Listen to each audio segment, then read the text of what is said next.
Oba, tudo bem? Gravando aqui com a câmera, é, a outra câmera do celular, porque o som fica muito melhor.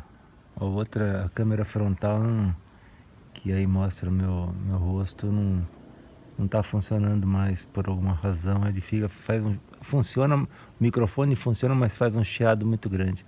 Então, como tá um dia bonito aqui, né? Vou mostrar aqui o céu, as nuvens, e aí gravar aqui é, tranquilo, né? Tem essas palmeiras lá no fundo, são muito bonitas, elas são bem altas. Eu chuto aí uns 30 metros de altura. Elas são finas e altas, não é como uma palmeira real, que é grossa, é uma palmeira fina. São três, pelo que eu tô vendo, três ou quatro. Tem três grandes e uma quarta menor lá no fundo. Elas fazem um barulho muito gostoso aqui, fica esse farfalhar das folhas. Essa daqui também, que é enorme, que é lá na rua, é um flamboyant muito grande, fica florido, muito bonito. Eu já até postei fotos. E as nuvens, né, que sempre são sensacionais. Aliás, esses dias, nesse céu, exatamente nessa região aqui, assim, eu vi três objetos não identificados, que a princípio eu pensei, são balões, né? Pareciam assim uns donuts, assim, no formato de uma rosquinha, né? E prateados e tal. Eu falei, pô, deve ser algum balão meteorológico, alguma coisa. Mas o interessante é que eles viravam entre eles, assim, refletindo o sol no final de tarde. Viravam calmamente e iam, depois voltavam, como se tivesse algum tipo de propulsão, sabe? Não parecia algo que estava indo ao sabor do vento.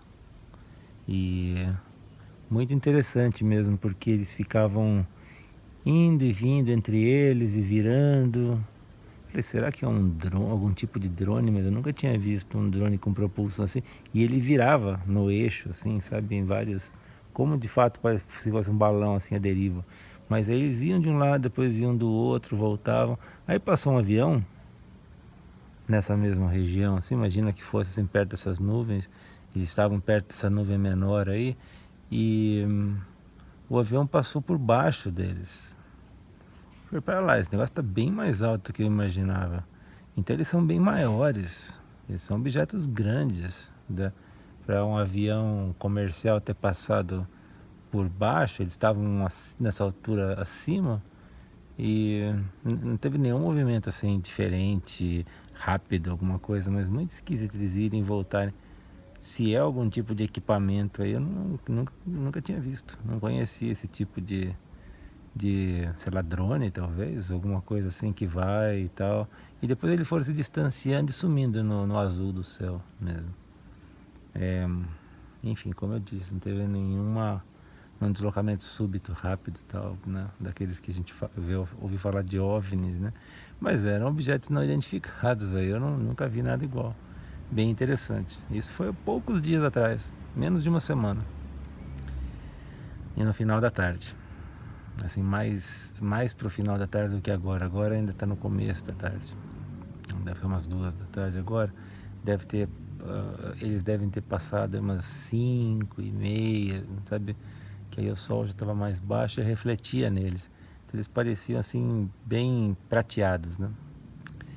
Mas a razão de estar gravando esse vídeo aqui é para falar sobre um pensamento que eu tenho tido esses dias. E obviamente, como eu gravo tudo de uma maneira muito crua, né? Muito para ser lapidada, né? Se eu fosse escrever sobre isso, eu lapidaria muito mais, então eu angariaria mais informações, mais conceitos, mais referências filosóficas, mas enfim, para não perder o andor do pensamento, eu gravo, né? Eu gravo a respeito, falo e enfim, e fica mais uma garrafa lançada ao mar aí com alguma mensagem, né? Que normalmente essas mensagens ocorrem também em muitas outras pessoas simultaneamente. A gente vê isso ao longo da, da história da humanidade, né? invenções que aconteceram simultaneamente, conceitos e tudo. Então é mais um desses, né? Que a gente sempre pensa a respeito de Deus e a respeito do mundo e do propósito da vida e por que tudo isso, né? O que é esse, esse show todo, né? Essa performance toda aqui da vida, esses desafios, né? Que sempre acontecem para todos, ninguém é exceção, né? Quando a gente lê a biografia de alguma pessoa famosa, tal, a gente sempre vê muito mais percalços, muito mais coisas que as pessoas tiveram que lidar e acidentes, né? Coisas que foram súbitas, inesperadas, e que essas pessoas tiveram que lidar muito mais do que a gente imagina muitas vezes, né? Então isso é constante na vida de todos, né? A gente sabe disso. Agora, por quê, né? Por que tudo isso? Então, indo ao encontro lá da filosofia de Spinoza, que obviamente não deve ter sido o único nem o primeiro a ter falado isso, mas a questão de imaginar um Deus assim como se fosse tudo, né? Uma mente, um universal, onde isso é uma coisa que recentemente foi revista, foi revisitado, né? Como eu já falei, por vários pensadores, por exemplo, o Bernardo Kastrup, né? Mas muitos outros, né? O Jung também, né? O Carl Jung, né? O famoso psicólogo, né? Suíço, do começo do século XX, né? Discípulo de Freud e muitos outros, né? Quantos outros falaram a respeito disso, né? Anteriormente, ao longo da história, meus filósofos orientais, né? E, enfim, é uma coisa que se fala muito dessa questão de que no final das contas o que existe é a metafísica, né? A metafísica de Platão, né? Que fala esse mundo ideal da onde as coisas derivam, né? Que é também uma maneira de pensar a respeito, é, sabe, por isso que se associa com o céu, né? A gente vê o céu, as nuvens, assim, tudo e esse firmamento infinito, vasto, né? Bonito, cheio de questões interessantes e misteriosas, né? E da onde coisas aparecem e desaparecem como nuvens, né? Eu fico olhando aqui essas nuvens e de repente está lá uma nuvem sólida, que nem agora não tinha nada dessa nuvem. Aí subitamente ela aparece, aí de repente ela desaparece na frente da gente, mas num tempo que a gente, sabe, num tempo que é abaixo da percepção da gente perceber o desaparecimento. Ela lentamente desaparece, como o ponteiro, né, de um relógio que está se deslocando, mas num passo, né, num deslocamento menor do que nossa percepção pode, pode lidar, de modo que a gente não vê o movimento, mas a gente sabe que ele está movendo, né? Então é muito bacana esse negócio também, esse passo um pouco abaixo da percepção nossa, que a gente praticamente não vê desaparecer a nuvem simplesmente desaparece. E é por isso que talvez seja associado, né, o céu, né, ao divino, ao, ao metafísico, né, aquilo que da onde se manifestam as coisas, da onde elas se originam, se manifestam e também desaparecem, né? O criar, o manter e o destruir, né? Não gosto muito da palavra destruir, né? Mas assim, o expirar, né? O extinguir, tudo, né? Tudo na natureza, na matéria, né? É criado de alguma maneira, mantém-se por algum tempo e depois é extinto, né? Seja a coisa mais sólida, né? Átomos desaparecem ao longo de bilhões de anos, mas também desaparecem. Existe todo um processo. Existe outro processo também de criação, né? Enfim, por que tudo isso, né? Então, Spinoza associou a ideia de um Deus, né, a isso. Né? Então, Deus seria esse todo, né? Que eu penso numa esfera metafísica que está além da matéria, que é a manifestação desse processo, né? Matéria e energia, né? A matéria e a energia são manifestações desse processo. Que matéria e energia, no final das contas, né? Pela teoria da relatividade, E, né, de energia igual a massa, igual a matéria, vezes uma constante, né? Então, matéria e energia é a mesma coisa. O material, né, o fisicalista, né, no final das contas, da onde deriva, da onde é criado, da onde é mantido, da onde é extinto. Todos os processos é o que se chama de metafísica. A metafísica é algo que é intangível, né, que está além, como as nuvens, né?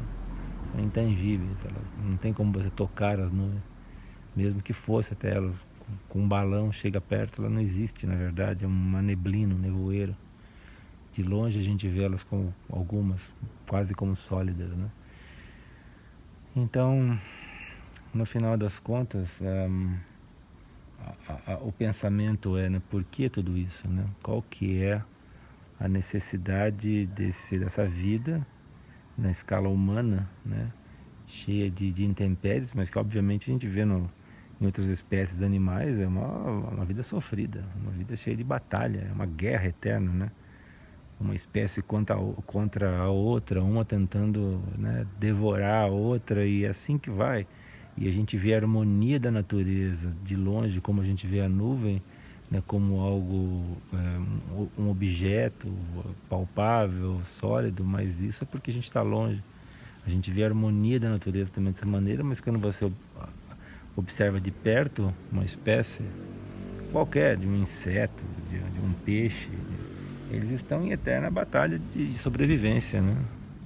Então isso também é uma é um contínuo, né? É uma derivação daquilo que acontece na esfera da sociedade humana. Também o sofrimento, o desafio e tal, e esse processo, né, de criar sempre esse desconforto, né, permeado de confortos temporários, mas que logo em seguida tem desconfortos desde nível metabólico, físico, basal, até desconfortos sociais, né, processos autoritários e impositivos, né, que depois são permeados por momentos democráticos. Então, por que tudo isso, né? Por que essa eterna batalha, né? E considerando esse processo todo e o que vem sendo falado atualmente sobre essa questão metafísica, né, esse ressurgimento metafísico, justamente pelo fato da ciência, do fisicalismo não dar conta de explicar a realidade, né? Nós chegamos a um limite, né? Teoria quântica, né? A teoria das partículas e tudo mais não dá conta de explicar a realidade, porque a física é isso. A física é tentar, ela não é ontológica, claro, ela é tentar lidar com modelar o comportamento da natureza. E se chegou a um ponto em que não dá mais para modelar mais do que a gente vê, né? Nessa escala quântica, nessa escala micro subatômica, né? Que as coisas não fazem sentido, né?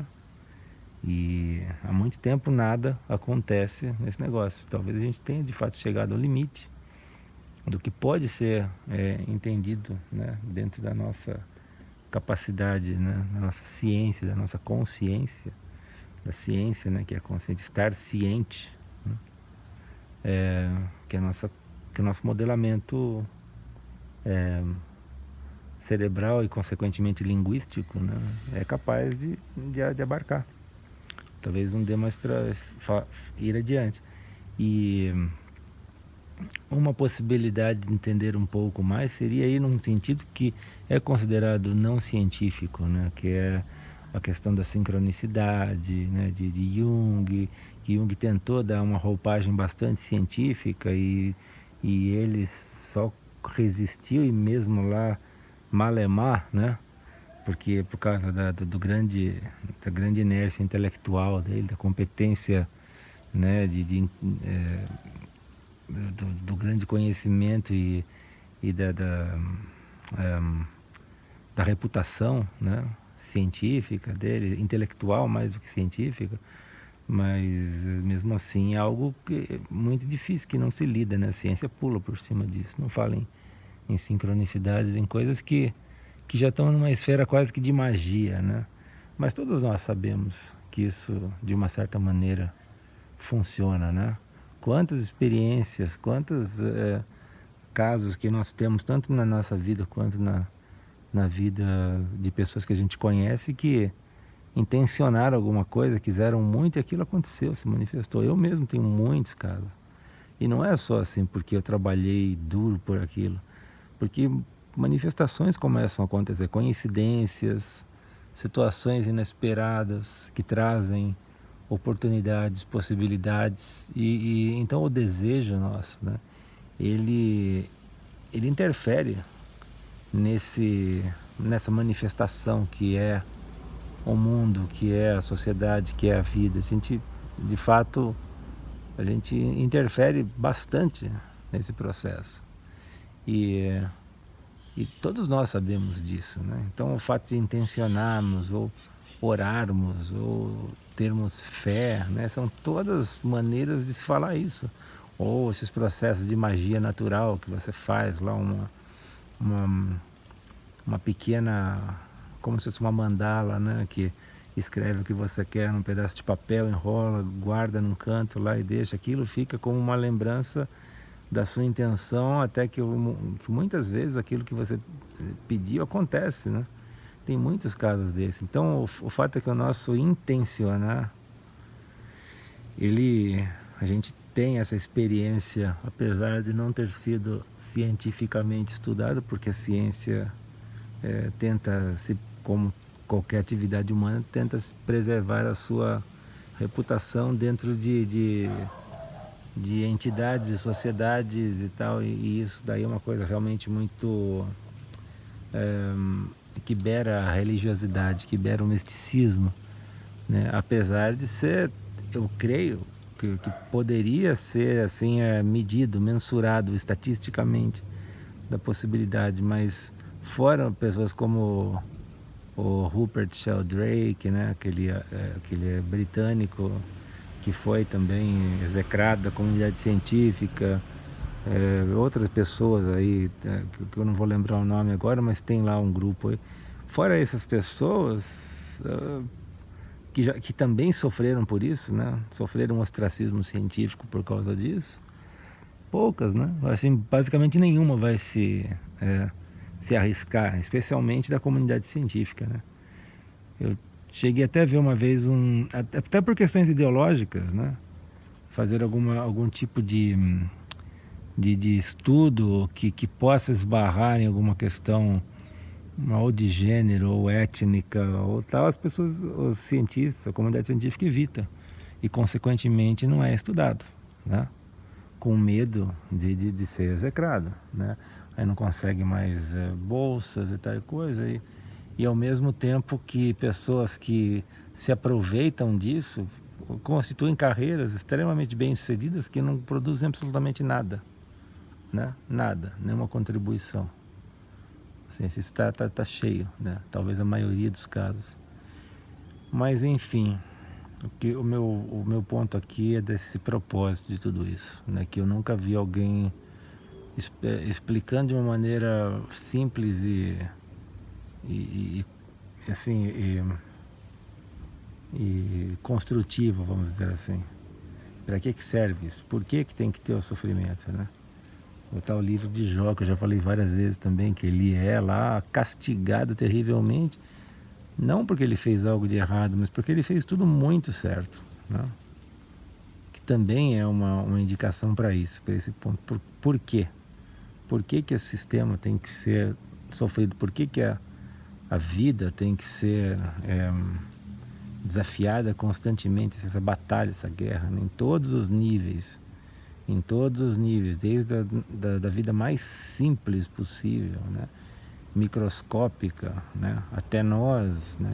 A sociedade humana, o sofrimento, o desafio, a fatalidade está sempre presente, sempre assim, sempre à espreita, né? E eu estava pensando nisso e por isso que eu coloquei o negócio do café solúvel, né? Para mim, talvez o que aconteça é o seguinte, uma suspeita, um pensamento, né? quando você faz café solúvel, você joga água quente, muitas vezes formam aqueles glóbulos ainda que não se dissolveram, você precisa mexer com uma colherinha, né? Mesma coisa para outros pós que você mistura na água, como leite em pó, ou cimento, quando você vai misturar com água para fazer a massa, né, uma argamassa, né, aquele pó bem fininho do cimento e a água, aquilo forma, né, aqueles glóbulos lá difíceis, você tem que mexer para ir quebrando aquilo, né? E, enfim, o que o Bernardo Kastrup fala lá no Idealismo Analítico, né? É que existe essa individuação dessa mente. Tudo é mente, mente é tudo, então ele está indo bastante ao encontro do Spinoza, né, nesse sentido, e outros, não só o Spinoza, é um que ficou famoso por isso, mas obviamente não é só dele essa ideia. Tudo é mente, tudo é metafísico, e do metafísico, desse mundo ideal platônico, né, que também é uma outra maneira de falar, as coisas, o fisicalismo existe e ele vem disso. Ele, na verdade, não é que ele vem, ele é também. É apenas uma percepção nossa. O fisicalismo é uma percepção. Como o Kastrup fala lá, ele compara isso com o, o painel de um avião, assim, a pessoa está dirigindo lá, está pilotando um avião e tem um medidor da pressão, um medidor da velocidade, um medidor da umidade, um medidor da temperatura. Todos eles são como se fossem os nossos sentidos, que nós não estamos tendo contato direto com a temperatura, com a pressão, com a altitude, isso são medidas, são leituras, né? Então os nossos sentidos são as leituras, né, que criam no final das contas essa natureza palpável, né, e que nós sentimos dessa maneira, mas na verdade tudo é mental. Tudo é como mais ou menos assim, um pouco parecido com o filme Matrix, né, que existe aquela realidade toda, mas eles estão na verdade plugados a um computador, e aquele computador ele está assim fornecendo a sensação fisicalista com toda, né, uma sociedade, com pessoas, e com brigas e com confusões, tal coisa, mas nada daquilo é mais do que metafísico no final das contas, ou informacional, né? É uma maneira de se pensar a respeito disso, ok? Mas por quê? Qual é a razão pela qual todo esse processo precisa ser dolorido e como ele é? E aí entra o negócio do café solúvel, né, que eu falei, que no final das contas, talvez, vamos pensar que tudo é mental, que é um mundo mental, né? Que é um universo todo é mental, e o fisicalismo é a maneira como nós percebemos essa realidade, e nós somos também isso, nós somos parte, nós somos também elementos, mas nós somos individuações, nós temos o que se chama do ego, né? Mais na escala não freudiana, mas espiritualista, né? Que é isso, a nossa individuação, a nossa tendência a nos isolar, nos separar de outros, nos sentindo melhores, mais habilidosos, mais capazes de alguma maneira, né? Ou o contrário, nos sentindo piores que outros, que também é uma maneira de separar, né? Tanto se sentindo muito melhores ou se sentindo muito piores, também é uma maneira de a gente estabelecer uma individuação, né? E talvez o que o Bernardo Kastrup também não explica, por que isso, por que então se nós somos o universo e tudo, e nós temos essa membrana, como se fosse, metaforicamente falando, né, simbolicamente falando, uma membrana que separa o externo do interno, como se fosse uma dupla personalidade, uma personalidade dissociada da personalidade de tudo, né, dessa mente. Eu acho que não é que esse negócio foi criado de propósito para que exista essa individuação e que nós fiquemos o tempo todo tentando batalhar contra essa individuação. Eu acho que é um processo de expansão dessa mente, desse mundo mental, mas esse processo de expansão dessa mente, ele começa do ponto mais baixo, mais primitivo, e vai florescendo como se fosse uma flor que vai nascendo, que tem primeiro uma haste, depois o botão, e depois o botão ele floresce, depois tem as flores, e aquilo tem todo um processo. Então esses primeiros momentos dessa expansão dessa mente universal, elas são extremamente individualizadas e criadas dessa forma extremamente individualizadas, de modo que elas se sentem únicas. E daí que surge essa, esse efeito globular, entendeu? É uma ideia muito crua ainda que eu estou tendo aqui, mas é como se fosse, se nós somos esses glóbulos do pó de café, do café solúvel, que não dissolveram ainda. E o processo que se chama de nirvana, de iluminação, de santificação, de beatitude, de se sentir conectado com tudo e não ter mais esse sofrimento da vida que o budismo fala, né, que a gente o fogo da paixão, né, quando a gente vence isso, que a gente não tem mais paixão, a gente atinge esse negócio que é acima da felicidade, que é o bliss, né, que é essa paz interna, né, que é isso que nós somos. Isso na verdade é como morrer, né? Se você pensar, é uma morte em vida, é um processo onde essa individuação é tão tênue, essa camada tão tênue, como se fosse esse glóbulo do pó de café, do café solúvel, que está quase dissolvendo. Então talvez o processo é um processo de dissolução dessas individuações mais grossas, e nós somos equivalentes a isso, né? Simbolicamente. Esse processo de mexer com a colher, o café solúvel, tem todos aqueles pedacinhos lá que não se dissolvem, que se recusam a dissolver, e a gente vai mexendo, mexendo, mexendo, até que eles vão se dissolvendo, dissolvendo, até que se formam de novo, que eles fazem parte desse todo, né? E essas individuações, elas não acabam com a morte física, né? Elas vão permanecer, né? Que aí são todos os casos de fantasmas, de espíritos, de reencarnação, né? A pessoa tem que voltar de novo e mexer de novo, e mais água quente, mais colheradas, até finalmente a gente fazer parte dessa mente universal, de fato.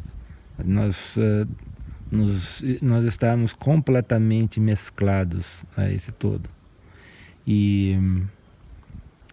E outros vêm, outros continuam. Então esse processo, esse mundo mental, por falta de melhor nome, ele está em expansão. Como o universo, dizem que está em expansão, né? E não só em expansão, como expansão acelerada, né? Quanto mais distantes as galáxias estão, mais rápidas elas estão se afastando, né, umas das outras. Então é um processo acelerado de expansão do universo, e para mim consequentemente, assim, mas não é consequentemente, mas similarmente, né, ou sincronicamente, algo assim também acontece nesse plano metafísico. No final das contas é o todo, né? Então queria deixar gravado esse pensamento, e que é algo assim que para mim, que se for o caso é uma suspeita, né, obviamente, né? Explica pelo menos para mim, assim, de uma maneira simples, né, o porquê que nós temos, porquê que a vida é sofrimento. Ela tem que ser, né? Ela tem que ser para dissolver essas individuações, e para fazer, no final das contas, essas individuações elas comporem mais dessa expansão da mente universal, dessa mente que está se conhecendo através de si própria, e nós somos estas partes dela, as quais conseguem, como olhos, né, que são extensões do cérebro. O cérebro, o olho que nós vemos aqui na frente é um pedaço do cérebro. Ele não é ele é o mesmo tecido, é uma especialização do mesmo tecido cerebral que sai fora do crânio,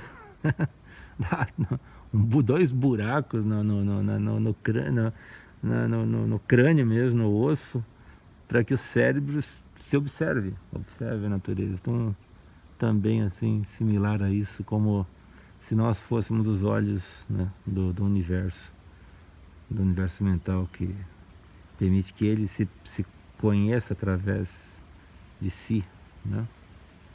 Enfim, era isso que eu queria falar. Foi um vídeo longo no fim das contas, pensei que eu fosse falar isso em 5 minutos. Bom, é isso aí.